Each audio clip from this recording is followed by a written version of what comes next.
백 교수님, 지금 이재명 대표가 선거법 1심 판결이 나온 뒤에 지금 모든 수단과 방법을 동원해서 대여 공세를 펴고 있습니다.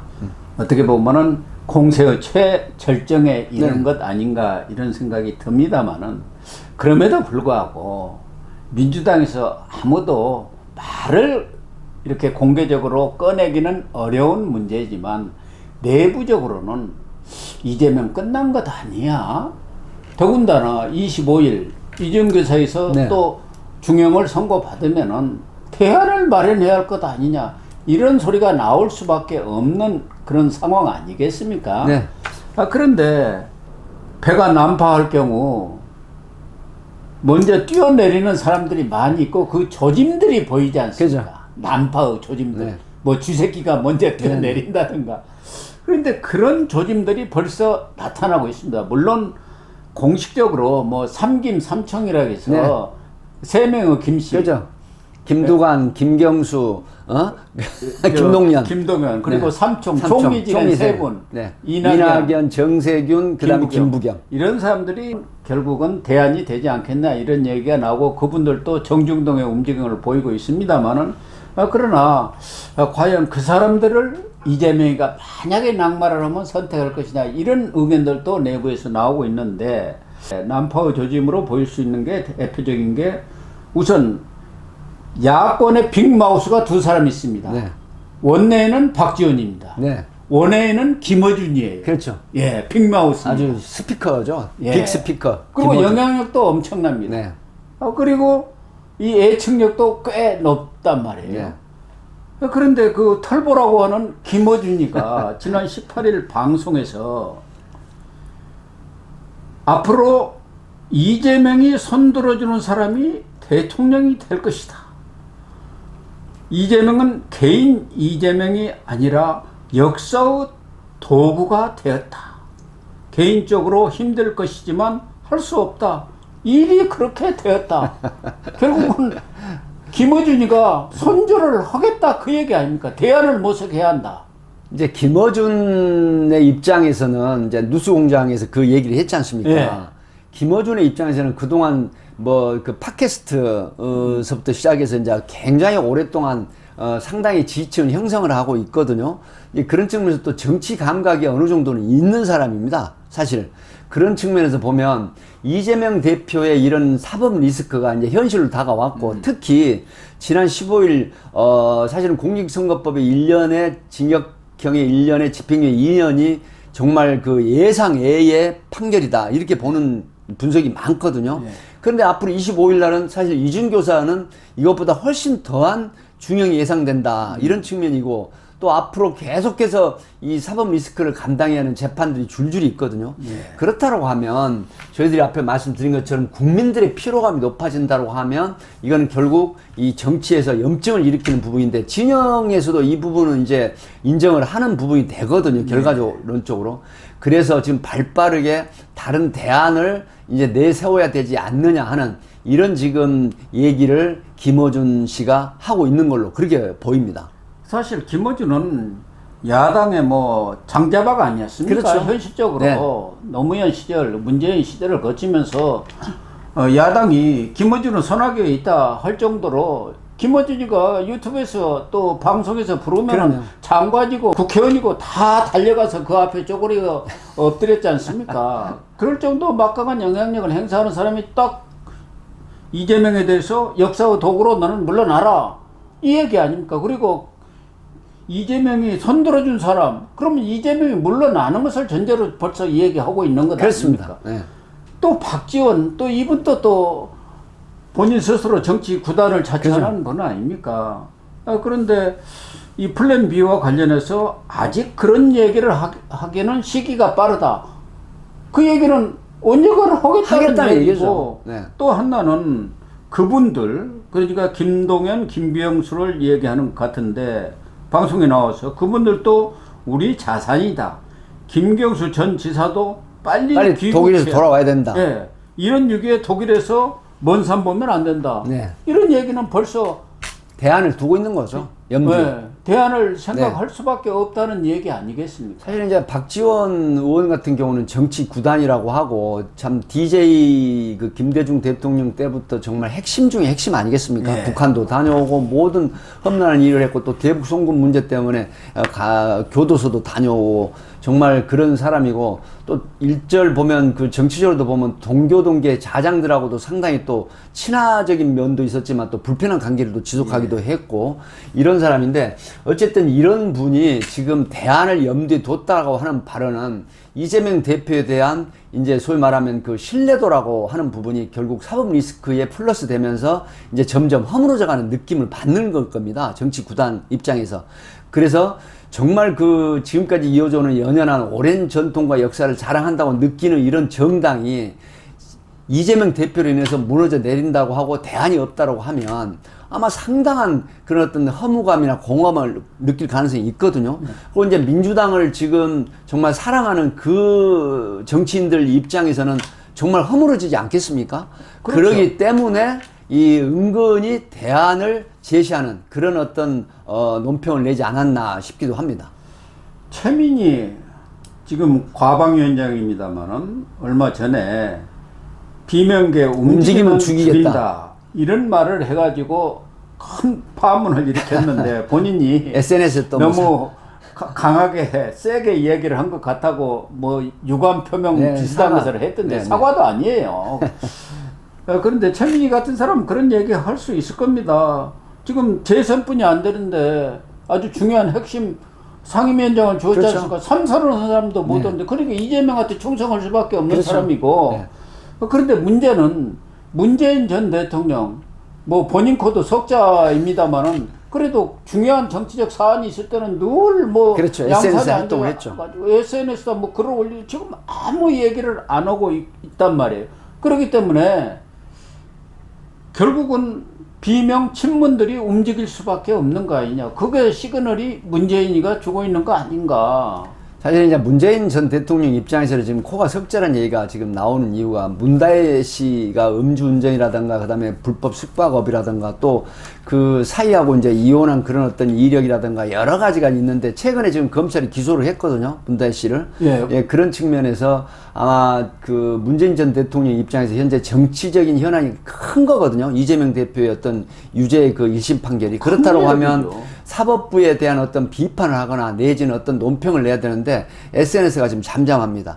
아마 이 부분은 지금 문재인 전 대통령도 조심스럽긴 하지만 이재명 대표의 포스트를 염두에 두는 게 아닐까. 그렇다고 하면 비명이라든가 친문 형태에서 플러스 알파 요인을 계산하고 있을 가능성이 있거든요.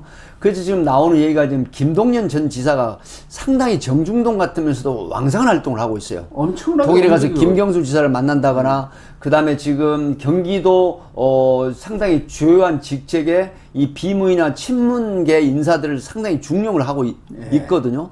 이런 측면이고 야권의 그 경륜 있는 정치인들이 차기는 이 김동연 지사가 적합하지 않는 얘기가 벌써부터 지금 나오고 있거든요. 그래서 주명야동이라고. 예, 주명야동. 주간에는 친명이고 야간에는 동요를 하는 아니 이게 이제 김동연한테 줄 서는 그러니까요. 거. 옛날에도 주의 야박이라고 했습니다. 네. 이명박 때 주간에는 이명박, 야간에는 박근혜 대통령. 박근혜 이렇게 줄 섰다는 건데 벌써 주명 야동의 주명 야동 이제 움직임을 보이고 신지호 있다. 그 지금 국힘 전략기획실장이 얘기를 한 거 아닙니까? 근데 그게 두 가지가 있어요.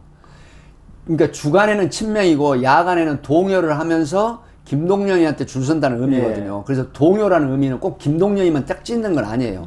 그렇기 때문에 주명 야동이라는 얘기를 했는데 참 그 뭐랄까 언중유골이라고 아주 제대로 이제 얘기를 한 것 같아요. 김동연 지사도 이 플랜 B와 관련해서는 지금 그런 논의를 할 때가 아니다 이렇게 그렇게 얘기할 수밖에 있습니다만은 최근에 서울 이 출장이 잦습니다. 네. 지난번 16일 날 이 광화문 집회 때도 또 참석을 참여를 하고 했죠. 뭐 국회 야당 무슨 이런 집회 때도 열심히 참석을 하는 이유가 영향력을 이제 확보하기 위한 확산시키는 네, 거죠. 그렇죠. 이재명으로서는 그렇다고 친명은 오지 말라고 할 수도 없는 할 일 수도 없죠. 아닙니까? 본인이 이재명 그 억울하니까 내가 와서 응원하겠다는 얘긴데. 힘을 보태겠다는데 그러나 그게 고도 정치 아닙니까? 그렇죠. 나 정치. 있다 이렇게 보여주고 다니는 네. 거 아닙니까? 그것 자체가 계속 뉴스가 되니까요. 이 정치인들의 이제 최종 목적은 사실은 누구나 다 똑같은 입장이죠. 내가 국회의원을 하거나 아니면은 권력을 잡았을 때 이 장관이라든가 여러 가지 입각을 하는 그런 어떤 희망을 가지고 있는 거고, 또 최종 목표는 정말 뜻이 있는 정치인은 대통령이 가장 정점에 있는 거 아니겠습니까? 이 김동연 지사 같은 경우는 사실은 대권도 꿈꿨던 사람이고 지금도 그런 부분에서 상당히 영향력을 지금 확산시키고자 하는 노력이 보이는 부분이기 때문에 아마 김동연 지사, 예를 들어서 가설이긴 합니다만 이재명 대표가 지금 대표직에서 물러나고 정치력이 끝난다고 하면 사실은 민주당이 포스트가 여러 명 있지만 특히 김동연 지사는 현재 지금 1,400만의 경기도민의 지금 수장인 경기도지사를 하고 있는 거 아니겠습니까? 예. 이 부분이고 결국 목적은 염두에 대통령이라는 직함을 가지고 있기 때문에 아마 그 정중동 행보를 보이고 있지만 차기를 분명히 노리는 그런 노림수가 있을 것이다 이렇게 봅니다. 이런 사람들, 이 정치인들도 정치인이지만 또 하나 지금 이재명으로서는 가장 아킬레스건이 될 수 있는 사람이 이화영과 그렇습니다. 김만배가 아니겠느냐. 네네. 이 사람들은 결국 지금 자기들이 저렇게 깜빵에 가서 고생하고 있는 게 결국은 이재명이가 대통령 되면 그렇죠. 가장- 사면 복권되고 네, 그러고 그 나면 기대죠. 날개를 우리가 달 수 있다. 그 기대인데 만약에 그 기대가 꺾여버린다면 그 사람들이 깜빵에서 다 뒤집어 쓰면서 그렇게 있을 이유가 없지 않겠습니까? 그래서 그런 말 있지 않습니까? 정승집에 개가 죽으면 문상객이 줄을 잇는데 예. 정승이 정작 죽어버리면 문상객이 없다는 거 아니겠습니까? 이재명 대표가 어떤 파워풀한 이런 부분에서 낙마를 하고 또 사법에 대한 그 처벌을 받게 됐을 때 과연 기대감이 무너지지 않겠습니까? 네. 그렇다고 하면 이화영이 9년 6개월 징역형을 받고 지금 또 추가적으로 기소가 지금 재판이 계속 그 진행되는 거 아니겠습니까? 그랬을 때 뭐 사실은 뭐 여러 가지 측면에서 이제 유동규 같은 경우는 지금까지 계속해서 공격을 하고 있지만 더한 얘기도 할 수 있는 그런 풍토가 마련이 되는 거거든요. 하기 때문에 파워가 무너졌을 때 이재명 대표의 끝은 정말로 우리가 생각하는 것보다 훨씬 더 큰 낭떠러지가 기다리고 있다. 이렇게 보는 나락으로 거죠. 떨어질 수밖에 그렇습니다. 왜 그러냐면 그동안에 믿었던 기대감이 상실이 된다라고 하면 본인들이 모두 독박을 썼던 부분을 이제는 본인들을 위해서 쓰게 되거든요. 그럼요. 이랬을 때 이재명 대표에 대한 그런 어떤 입법적인 요소가 모두 튀어나올 수밖에 없는 그런 부분도 현실로 다가올 수 있다. 이렇게 보는 거죠. 이화영이나 김만배는 사실을 다 털어놓으면은 자기 죄는 훨씬 경감이 삭감이 되는 거 거죠. 아닙니까? 네. 이화영이는 이번에 9년 6개월 받았는데 또 대북 불법 선고 그것도 네. 또 다시 1심이 시작이 되는 거예요. 그렇죠. 신진우 부장판사 네. 거기에 이재명과 같이 공범이 돼가지고 그것까지 뭐 한 20년 30년 살아야 한다는 거예요. 그러니까 왜 자기가 빠져나가기 위해서 말을 한 대로 대소고를 하고 있다고 그러지 않습니까? 나무죄를 내가 뒤집어 쓰고 있다 그랬는데 왜 뒤집어 쓸 이유가 없지 않겠습니까? 기대감이 무너졌을 김만배도 이재명과는 어떻게 보면 공생 네. 관계예요. 공생 관계. 그런데 자기가 다 뒤집어 쓸 이유가 없죠. 그러니까 대장동 사건에 뭐 그 사람 몫이란 얘기라든가 뭐 여러 가지 얘기가 나오고 있지 않습니까? 그분 이 것이라고 부분이- 했잖아요. 그분 거. 이 부분이 이제 나중에 그 기대감, 소위 파워를 잃게 됐을 때 이 나오는 진실들이 쏟아져 나올 가능성이 있다고 하는 부분은 사실은 이게 추론이 가능한 얘기입니다. 그렇습니다. 그래서 만약에 이화영이나 김만배가 입을 열기 시작하면은 이재명은 더 이상 뭐 버틸 여력이 그렇죠. 있을 수가 없죠. 물론 정진상이라든가 김용 이런 사람들은 끝까지 입을 다물지 않겠습니까? 아무리 자기들이 불리한 상황이 온다 하더라도 이재명과 개인적인 의리랄까 이런 것들이 있으니까 아마 끝까지 입을 다물 사람은 정진상이고 김용은 좀 모르겠어요. 그 사람은 시의원으로 출발한 사람이니까요. 근데 끝까지 입을 닫을 수 있는 것도 한계가 있습니다. 아무리 정진상, 김용 인간적인 관계가 있다고 하더라도 본인들이 어떤 날카로운 얘기에 놓이게 됐을 때 본인들이 살아야 되겠다고 생각을 하면 결국은 돌아서서 물게 돼 있는 게 인간의 습성입니다. 예. 그렇기 때문에 아마 이재명 대표가 이 사법 리스크가 정말 현실로 다가와서 그 정점에 있다라고 해서 대표직이라든가 의원직을 상실을 하게 되면 아마 거기에 따른 후폭풍은 정말 어마어마하게 클 것으로 예상이 됩니다. 그래서 이재명은 일체 그런 문제에 대해서 입을 다물고 대여 투쟁에만 몰두를 하고 있습니다만은 친명계 내부에서도 지금 솔솔 흘러나오는 얘기는 이재명이 낙마할 경우에 대비한 일종의 뭐 플랜 B라 할까? 그렇죠, 플랜 플랜 C를 생각할 수밖에 없다. 그런데 이재명으로서는 이 삼김삼총한테 권력을 넘어가면은 자기는 그걸로 끝이지만 그래서 이재명 측에서 흘러나오는 이야기는 김민석 씨 얘기. 아바타. 네, 아바타죠.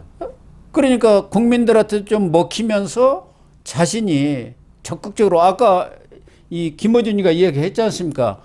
이재명이가 손들어준 사람이 자기 대통령이라고. 그렇죠. 네. 그렇게 해가지고 자기가 다시 살아날 수 있는 방법을 사면 못 복권을 받는다라든가. 그렇죠. 바로 사면 복권 받으면 차차게 나올 수 있는 거 아닙니까? 그래서 이제 지금 이런 얘기가 나오고 있는데 그 중에 한 인물이 바로 김민석 수석 최고위원입니다. 예. 김민석 수석 최고위원은 이제 서울대 총학생회장 출신으로 물론 뭐 가정적인 어려움도 있죠. 부인하고 이혼도 하기도 하고 여러 가지 이제 그 정치 낭인으로 상당히 오랜 시간을 또 보내기도 했는데 현재는 지금 가장 측근 중에 측근이 이 김민석 최고위원이거든요.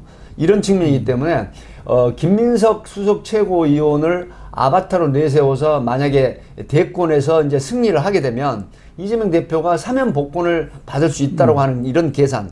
플랜 B나 플랜 C라는 게 사실은 이루어질지는 미지수이긴 하지만 그럼에도 불구하고 현실적인 난관이 있어서 이런 플랜 B나 플랜 C가 있어야 또 희망이라는 게 있거든요. 예. 하기 때문에 이재명 대표로서는 만약의 경우에는 가장 그래도 믿을 수 있는 사람이 김민석 최고위원이다. 그래서 김민석 최고위원을 내세워서 본인이 어떤 아바타의 형태로 내세우지 않겠느냐 하는 얘기가 벌써부터 나오고 있는 것이죠. 그러니까 지난 전대 과정에서 저 밑에 있는 사람을 정봉주를 떨어뜨려 버리고 김민석이를 수석 최고위원 만들었지 않습니까? 네. 그리고 집권 플랜 본부 또 본부장을 네, 시켜가지고 본부장. 전체를 총괄하게 지금 하고 있다 이 말이에요. 거기까지도 생각을 해두고 있는 것 같아요.